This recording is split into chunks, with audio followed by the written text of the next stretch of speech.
Hey guys, and I'm doing a review over Unchained Blades, a game I just recently played and completed. I hope you enjoy it. Only for the hardcore. Fang is a jerk, stuck up, conceited, and totally full of himself. He has a good reason to be, because he also happens to be the most powerful dragon in the world. But things don't go too well for this hotshot when he oversteps his station with a wish-granting goddess. Yeah, she kinda gets pissed at him. Humbling him in a flash, she strips some of his power, transforming Fang into a wimpy little human, sending him crashing to Earth below. The smackdown just pisses him off even more, though, and I love it. It's refreshing to get into an RPG where the main hero is something other than a goody two-shoes. And Fang, the lead of Unchained Blades, is anything but.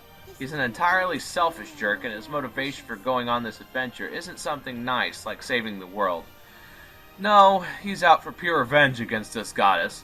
Questing to regain his dragon powers so he can pay little Miss Goddess a visit and roast her alive.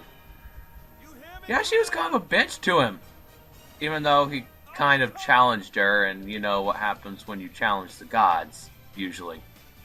The story might not be so engaging if it weren't for, I suppose, the style of how it was made.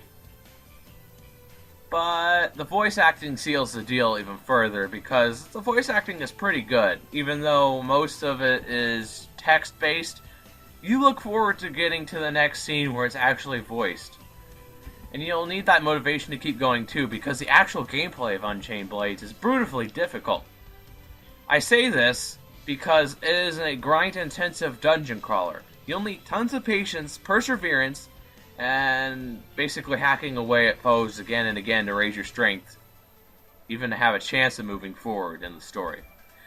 It's not uncommon to see your entire party wiped out in a random battle. I know. All of a sudden you get these 3 screens of hordes of monsters. It's really bad. It's crazy. It's exactly the kind of experience that a certain audience of gamers is looking for, though. So it's no real knock on the design. You just need to know what you're getting into before you dive in. The game fights back against the natural system of grinding by offering a multi-faced battle system with several different bells and whistles. There's a follower system that lets you equip low-level creatures to a main cast as lackeys, and they'll sometimes jump into the fray to take a swipe on your behalf or throw their bodies in front of you as shields. Isn't that just peachy? The Unchained system, which is how you recruit those lackeys, is essentially another version of capturing Pokemon, like Pokemon Rangers, involving a brief timing-based minigame. There are burst attacks, which is basically limit attacks, think Final Fantasy X, or 10, and you basically got the right idea. Over time, special team techniques that let your whole squad pile on for major damage, elemental affinities, and a grid of skill points. Basically, think Final Fantasy X again. It's basically the sphere grid. And that becomes Unchained Blade's biggest drawback at the earliest going. Tutorial overkill. There are so many tutorials and features to this design that becomes borderline maddening to have them all laboriously explained to you, one after another, every freaking 2 minutes. This game sometimes feels like a hyperactive kindergartner, bouncing and yelling, annoyingly eager to show you every single little crap project he did at school today. The verdict? Well, luckily, the tutorials pass through time, and you get used to it. The grinding is probably the worst part of the game.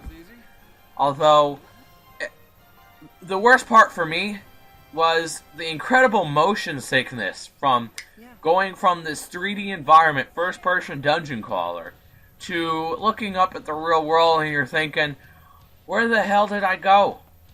Well, if you like a little challenge and don't mind the grind, you may find that Fang's stuck-up attitude and selfishness are actually quite enjoyable, and if he keeps them to the end. I hope you enjoyed this little review of mine. I will rate this game 6 out of 10. And I hope you guys check it out too. It was a decent game. Pretty cool fights. Unlike anything I've ever fought before. Or played, for that matter. Hope you guys enjoyed, and look forward to the next game review I do.